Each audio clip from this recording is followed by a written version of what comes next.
Trick or treat, Internet. This is the special Halloween Comic Fest edition of F3G2. We're going to review heavy stack of the free Comic Fest Halloween giveaway comic that Diamond was nice enough to send us so that we could review. Thank you, Diamond. Alright, first up is Boom's little sampler.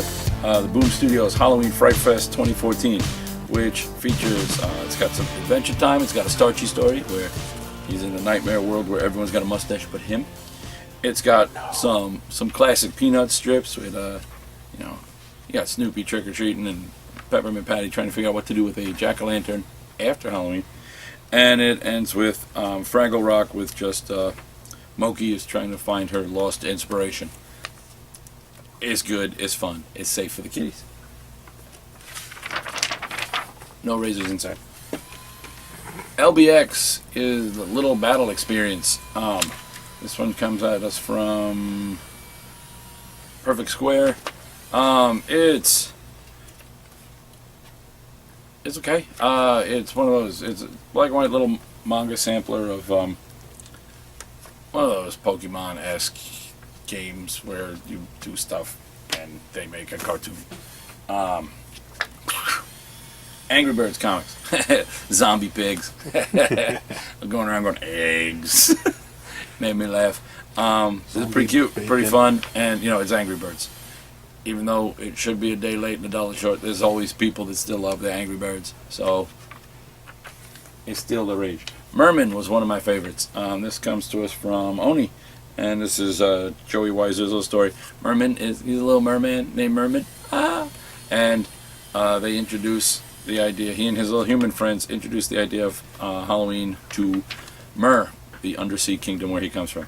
Nobody knows what it is, so they get offers for things like, I might have some eel eggs in the fridge. I don't know. I don't really have anything. We were unprepared for this. And one of the human kids tries to teach them that the reason you say trick or treat is because tricks are traditionally involved. So things go awry. Of course. Vamplets, the Undead Pet Society from Action Lab. Alright, it's cute, it's adorbs, and it's not the only offering from Action Labs. So Action Labs went all out for the Halloween stuff. We'll get to some more of them later. But it's cute, it's adorbs, it fits with the Halloween festival. Secret Wars. What? Yes, Marvel is giving you a reprint of #1 of a 12-issue limited series, so you only need the other 11 and you're good to go. But apparently Secret Wars is somehow timely because they're going to do a new Secret War kind of thing in 2015 and a new Civil War and a new everything war. So we don't know what's happening. We don't know what's happening, but some Secret War stuff. There's going to be some Secret Wars going on.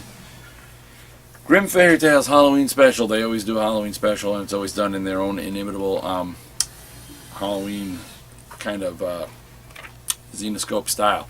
So apparently we are supposed to believe that when kids go to a house and she answers the door, all they notice is that it looks like a haunted house behind them. I don't care how young I was, I'm fairly certain young me would have noticed the mostly naked lingerie wicked witch standing in the door going, "Do you want some candy?" Yes. And I probably would have said something slap-worthy, which would have been bad because this is an actual witch. And she tells them the Xenoscope reimagining of the classic The Monkey's Paw, which I just did with my 8th graders or my 9th graders. I don't know, whichever one, one of them, whichever textbook it's in. I just did that with my students the other day, so I was like, hey, I feel so tied into the universe. So it's dark, it's creepy, and it's that Xenoscope sexy. Afterlife with Archie #1 is a black and white reprint of Afterlife with Archie #1 that if you haven't read, you should get it for free and read it and go, oh my god, I wish to read this and be happy. And you will read it and be happy. It also has a little preview in the back of the new Sabrina series, set in the same dark telling but not quite in the same world because 60s versus now. But it's still très bien. Batman Legends of the Dark Knight Halloween special. Alright, this is it's Jeff Loeb and Tim Sale. It's part of the the whole. It's just so good. It's just so. Just read that. Marvel Comics. Number one, this is reprinting. The old Marvel Comics is the first story of the Human Torch, so it's like The original the Human beginnings of the Marvel. Yeah, the original non-human Human Torch. And you got Kazar, the Great, in there as well, and you got some Namor going on, all sorts of good stuff. Rachel Rising, number one, reprinting. Rachel Rising, one of my favorite books ever. Read this, be amazed, be horrified, be creeped out, get the trades. Go under the, Halloween night, get your candy, go in your bed, pull the blankets over, put on a flashlight, read the trade, and just creep yourself out. Resident Evil, it's backwards, it's manga, it's backwards. This isn't the front. Resident Evil special sneak peek for the new Revelations too. This is Viz Resident Evil, the Mahawa Desire. It's like not here for me to show you because somebody can't wait till we do the next show. But it's a little cloistered community after the post-Umbrella Academy outbreak. Not Umbrella Academy, but Umbrella Corporation outbreak. They're all there. I can't see out of this 'cause I'm going cross-eyed. They're all in there. Your identity is revealed. The zombie outbreak is happening within their little place, and one poor schoolboy gets the girl of his dreams only to find out, she's already been zombified. So, Oops. speaking of zombified, Max Brooks, The Extinction Parade from, of course, Avatar. Max Brooks is the guy who wrote the book. It's Mel Brooks' son who wrote the book version of World War Z, which is so infinitely much better than the movie version. So you should read this because zombies done right. Yay.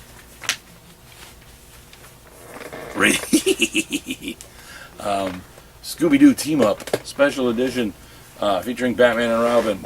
So Scooby-Doo and the gang meet Batman and Robin. You can get a bat mask. Just in time for Halloween. Yes. They meet Batman and Robin, who are on the trail of Man-Bat. It's written by Charlie Fish, so while he does it in that very kitty, cartoony style, it's still Charlie Fish, and he's like one of my favorite writers at DC, and I don't know why they're not using him more on the real books. I don't know. And his name's Charlie, and I like to say that. Charlie Fish, that just sounds like a Golden Age comic character. Not like a superhero, but like the sidekick of and Golden Age Green Lantern and Charlie Fish. But Plays poker with Swampy. I'm saying, but it's good. They even reference the old when they used to do the Scooby-Doo movies where they would always team up with people and like, hey, we haven't seen you since that incident with the Joker and the Penguin. And then Fred's like, yeah, we kept running into all sorts of people back then. Singers, basketball players. It felt like we were teaming up with someone different every week. And Batman is like, yeah, I know the feeling. That alone made the book worth reading. Boom, back to Action Lab. We get Hero Cats of Stellar City. Good story, that's fun. My daughter liked it. It's got kitty cats. Talking superheroic kitty cats. But what's really important is there is a backup feature for the next run of Princeless by Jeremy Whitley. And I forget who did the art. I'm trying to find the little page that tells me, and I can't find the page that tells me. Art by Rosie Higgins. So good, so much fun. Love that book. And finally, My Little Pony from IDW. My daughter loved this one. And hey, what? Who wrote that? It's Jeremy Whitley again. What? I know. He's like big time. He goes from his own create own things, and now he gets to write ponies too.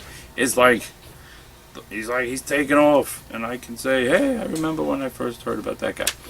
So another good one, classic. Ponies are popular with everybody. So check them out. Have a safe Halloween.